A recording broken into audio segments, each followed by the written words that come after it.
बिस्मिल्लाहिर्रहमानिर्रहीम। अस्सलाम वालेकुम। कैसे हैं आप सब? उम्मीद है अल्लाह के फजल करम से सब खैरियत के साथ होंगे। आज हम बनाने जा रहे हैं बहुत ही मज़े का खुबानी का मीठा। आप इसको फ़्रेश खुबानी के साथ भी बना सकते हैं जबकि खुबानी का सीज़न हो, या फिर आप खुश्क खुबानी से भी इसको बना सकते हैं।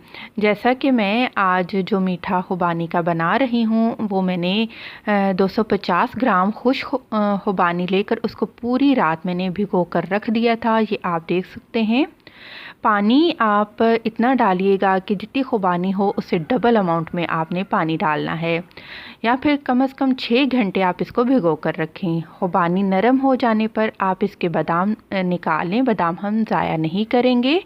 हमने खुबानी से बीज निकाल लिए थे। अब हम उस पैन में वो पानी जिसमें हमने खुबानी को भिगो कर रखा था वो भी डाल देंगे। पानी मुझे कम लग रहा था क्योंकि हम खुबानी को पकाएंगे भी। थोड़ा सा पानी मैंने और इसमें मज़ीद ऐड कर लिया है। चूल्हे पर रख देंगे, उबाल आने देंगे। उबाल आने के बाद हम फ्लेम को मीडियम कर देंगे और इसको पकने के लिए छोड़ देंगे। जब पानी तकरीबन आधा खुश्क हो जाए तो हम क्या करेंगे कि खुबानी को जूसर जग में डाल लेंगे।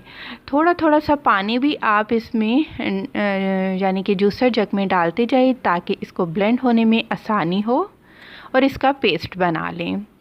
अब दोबारा हम फ्लेम को ऑन कर देंगे और ब्लेंड की हुई खुबानी दोबारा हम पानी में शामिल करेंगे और इसमें मैंने डाल दी है चीनी मैंने डाली है 6 खाने के चम्मच और इसको मिक्स करेंगे। दोबारा उबाल आ चुका है और इसको हम वक्फे से हिलाते हुए अब इसको गाढ़ा कर लेंगे। अब जो मैंने बादाम निकाल के रखे थे खुबानी के बादाम ही हैं ये, दूसरे मैंने बादाम नहीं ऐड किए। अब इसमें से कुछ बादाम मैं अभी इसमें शामिल कर दूंगी ताकि ये नरम हो जाएं और कुछ गार्निशिंग के लिए छोड़ दूंगी।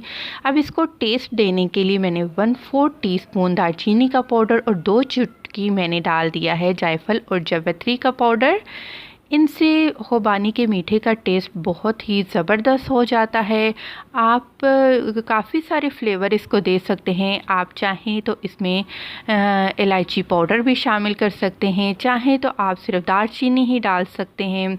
काफ़ी सारे टेस्ट के साथ इसको बना लिया जाता है। लगातार आप इसको खिलाते जाएं और मुकम्मल इसको गाढ़ा कर लें। काफ़ी गाढ़ी हो चुकी है ये देखें। अब मैं यहाँ पर चूल्हा बंद कर दूँगी और इसके पक जाने की एक और पहचान भी है कि इसमें से छींटे उड़ना शुरू हो जाती हैं। गाढ़े गाढ़े बबल आकर इसमें से छींटे ऊपर को उठना शुरू हो जाती हैं, तो इसका मतलब है कि खुबानी का मीठा बिल्कुल रेडी है। अब मैंने इसको डिश आउट कर लिया है और इसको मैं सर्व करूँगी क्रीम के साथ। मैंने टेट्रा पैक क्रीम ली है। आप चाहें तो आम घर में जो दूध की मलाई होती है उसके साथ भी आप इसको सर्व कर सकते हैं। आप चाहें तो इसको कस्टर्ड के साथ भी सर्व कर सकते हैं, आपकी अपनी चॉइस है। अल्हम्दुलिल्लाह बहुत ही ज़बरदस्त खुबानी का मीठा बिल्कुल रेडी हो चुका है। वीडियो पसंद आने पर मेरी वीडियो को ज़रूर लाइक करें। खुश रहें, दुआ में याद रखें। अल्लाह हाफ़िज़।